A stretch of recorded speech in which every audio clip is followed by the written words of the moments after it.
When I look back now, there were certain steps that brought me closer to Islam. رحيم، متى بدأ الإسلام ينبض في قلب رحيم؟ For me, it was because of the relationship I had with my closest cousin and my friend. And we lived like this, two brothers, all the way up until 18 years old. At 18 years old, every summer we used to go for holiday together. And this one summer we made plan for the holiday. And he phoned me and he said, I've got bad news, bad news. I said, what? He said, I can't come on holiday. I said, no, why not? He says, I have to go for Hajj. I said, oh my God. He said, I know, what am I gonna do? I said, I'll phone your mother. So I phoned his mother. I said, Auntie, please, please don't send him, don't send him. She said, no, he's going for Hajj. He's 18, he has to go for Hajj. I said, no, please, we booked holiday. She said, no, he's going. He said, what can I do? I'm sorry. So I went on holiday with my other friends. He went for Hajj. When he came back from Hajj, he was totally changed. Totally changed. He started to grow his beard. He stopped coming out with us. He wouldn't come anymore to the, to the places where there was mixing and the place where there was music and all of this. He just started to practice his deen. But when I used to meet him, he was content. He was happy. بعكس ما كان يشعر به رحيم، بالرغم من توفر المال الوفير عند رحيم، ولكنه كان يعيش حياة صعبة وتعيسة. وهكذا هي الحياة، لم يجعلها الله سبحانه وتعالى طيبة فقط لأهل المال، وإنما جعلها طيبة لمن يعمل صالحا. Things started to change. My career started to have some problems. My relationships started to have some problems. But my heart started to feel different. When things started to go wrong in the music business, and they didn't go wrong from a dunya point of view. From a dunya point of view, they were very good. But inside my heart, I was feeling more and more depressed, more and more empty. And it got to the stage one day when I really thought I was going crazy. I was at my house, I thought I was going mad. And I remember thinking about God and making a deal. And there were many, many sins in my life at that time. And I remember saying to God, if you help me in this situation that I'm in now, I will give up all my sins for 3 weeks. This was the deal I made with God. And on that day is when I said, and I will open the Quran and I will read it. And when I opened the Quran and I read it on that day, like a miracle, the verse I read in English, after every difficulty comes ease. فَإِنَّ مَعَ الْأُسْرِ يُسْرًا إِنَّ مَعَ الْأُسْرِ يُسْرًا. And for me,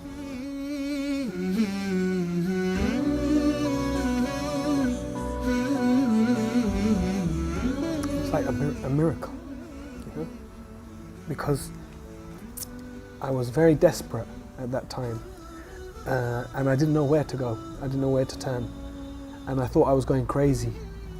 And the last thing I wanted was a deen, was religion. I didn't want to be religious, I wanted the dunya. It was as if this verse was just written for me, no one else. That I didn't even know Allah, God, whatever, but that this book somehow knew exactly what I needed at that point and at that time. So it was like a miracle. لما اشتكى جوف الظما لما بكى جفني دما والدرب خاف جهنما لجأت للقرآن. يقول الله سبحانه وتعالى في هذه الآية العظيمة: فإن مع العسر يسرا إن مع العسر يسرا. جاءت كلمة العسر في هذه الآية معرفة، فهو عسر واحد.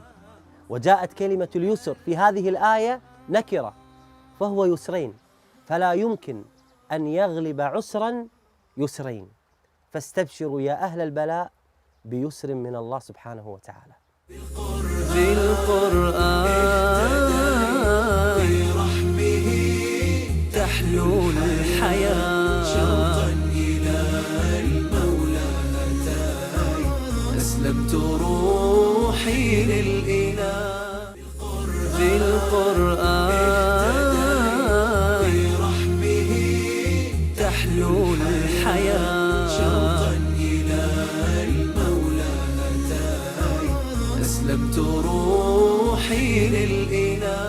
كان المدى أشواك حتى كسه الندى والقلب قد أرضاك يا رب حين اهتدى يا رب حين اهتدى.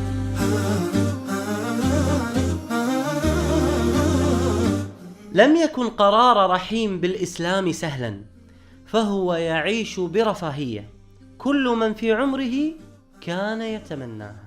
When I left the music business, I left at a time when people would have questioned why, because I'd been given a lot of success. And I went through a difficult period for the first probably year that I was praying and that I was starting to fast and starting to read about Islam. It was a difficult time because I didn't know what I was going to do with my life. أكبر تحدي واجه رحيم هو رفض أمة لدخول الإسلام، حيث أنها كانت تعتبر كل من يعتنق الديانات منافقاً وخاصة المسلم. تخيلوا معي 17 عاماً لم يستطع أن يقول لها كلمة واحدة عن الإسلام. Then when she found out she had cancer, and it was a very bad cancer, only 3 weeks she had to live.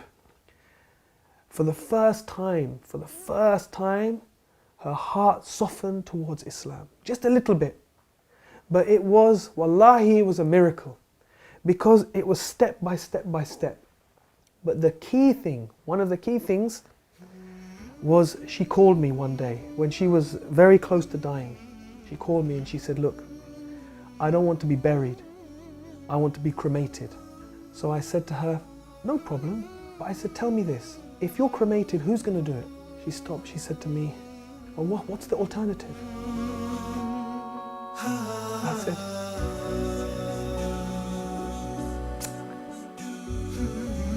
I said, the alternative is if you die, then your sons, me and your sons, we will carry you. No one else will see you. And we will take you to a place, and your daughter and your daughter-in-laws, they will wash you and they will prepare you and they will wrap you in a simple white cloth. And no one will see you. And in one day, we will bury you in the ground with no coffin, with no fuss, very, very simple.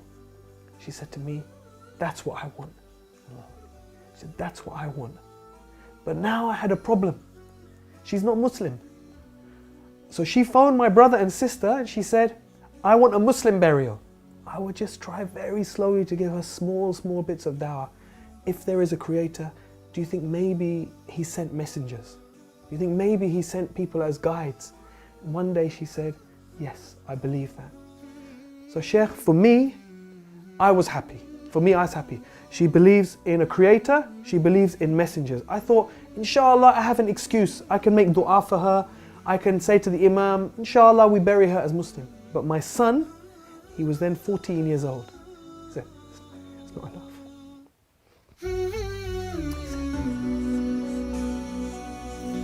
He said, it's not enough. He said, she has to say Shahada. So I was scared because I thought if he tries to make her say Shahada, then she will say, no, I don't want to say this. And then I have a problem. He said, don't worry, Abba, don't worry. I will talk to her. So he went up to her bedroom. He said, and I was downstairs for like 1 hour. And I was walking around, oh my God, what's happening? Did she say yes? Did she say no? And he came down. He said, easy. He said, no problem. I said, what? He said, she gave Shahada. I said, properly in Arabic. He said, yes, Arabic fully, no problem.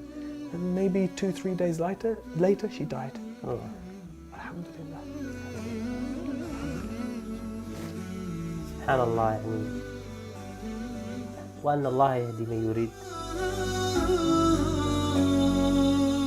كم عشت والتفريط عادة ما ذقت في الدنيا سعادة حتى اهتديت إلى العبادة يا راحتي لما اهتديت. I had no plans to go for Hajj that year because there were too many difficulties in the family after my mother died unexpectedly like that. But then Islam Channel called me, and actually their plan was not to take me. They asked me to go and I said I can't go this year. I've got too many difficulties with the family. Then at the last minute, when there was only a few days to go before Hajj, they approached me. They said, look, we've had some complications. We need you to come as the presenter this year. I said, I'm going to make Hajj for my mother. So within just 3 months of her dying, mashallah, I was able to go and I was able to make Hajj for my mother, and alhamdulillah, share that with millions of people around the world.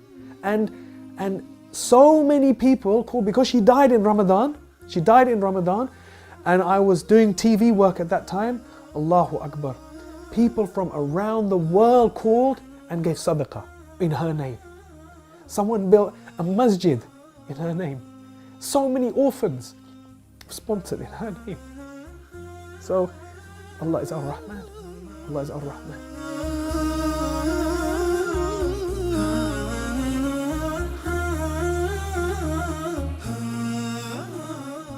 رحيم من حبه للقرآن يحرص يوميا على قراءة وسماع القرآن، وله تدبر عجيب، وتلاوته للقرآن رائعة جدا.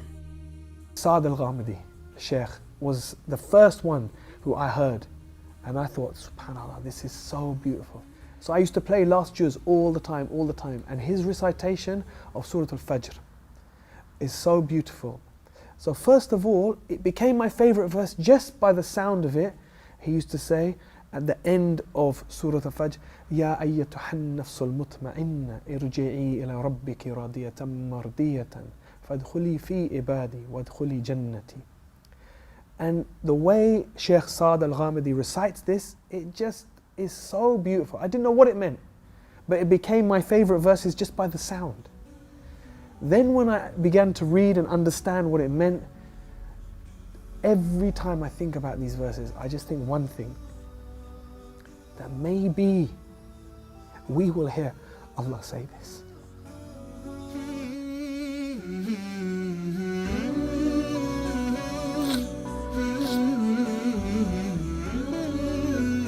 That Allah will allow some of us to hear these words, and we will hear these words enter.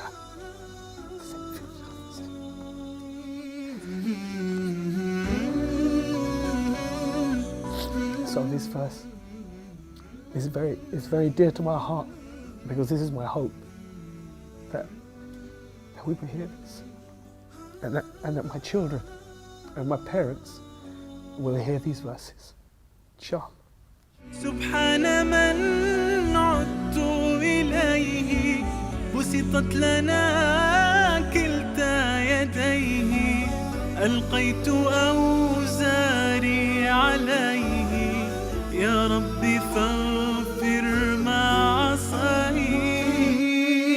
These last 4 verses from this surah has a very special place, a very dear place in my heart for that reason. انشغل رحيم في الفترة الأخيرة بالإعلام، وحرص بشكل كبير على أن يكون له دور في الدعوة من خلال وسائل الإعلام المختلفة، فهو الآن مقدم برنامج مشهور في قناة إسلام شانل التي زرناها مع فريق العمل.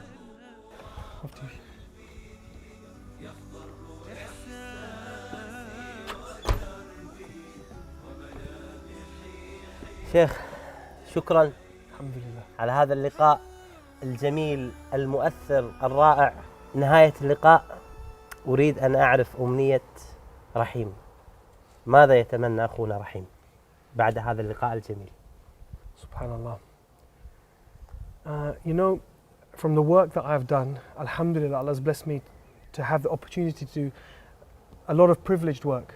But the most amazing work we did was definitely broadcasting the Hajj.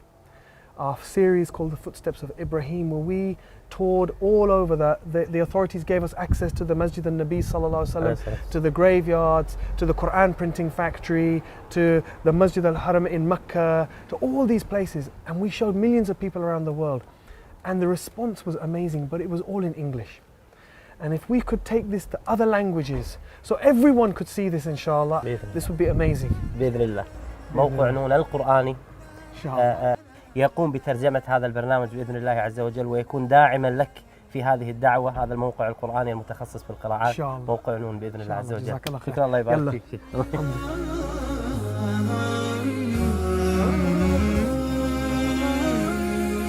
أسير بدرب القرآن فيشرق صبح برحاني أرتله وأحفظه وأقرأه بإمعاني أسير بدرب قرآني. ربيعي أنس أيامي صديقي بوح أحلامي شفاء الهم والشقوى يداوي جرحي الدامي. ربيعي أنس أيامي صديقي بوح أحلامي شفاء الهم والشقوى يداوي جرحي الدامي. ولما تهت ثم أتيت لدرب كلام رب البيت وجدت النور والسلوى مع القرآن اهتديت مع القرآن اهتديت. فيشرق صبح برحاني أرتله وأحفظه وأقرأه بمعاني أسير بدرب قرآني.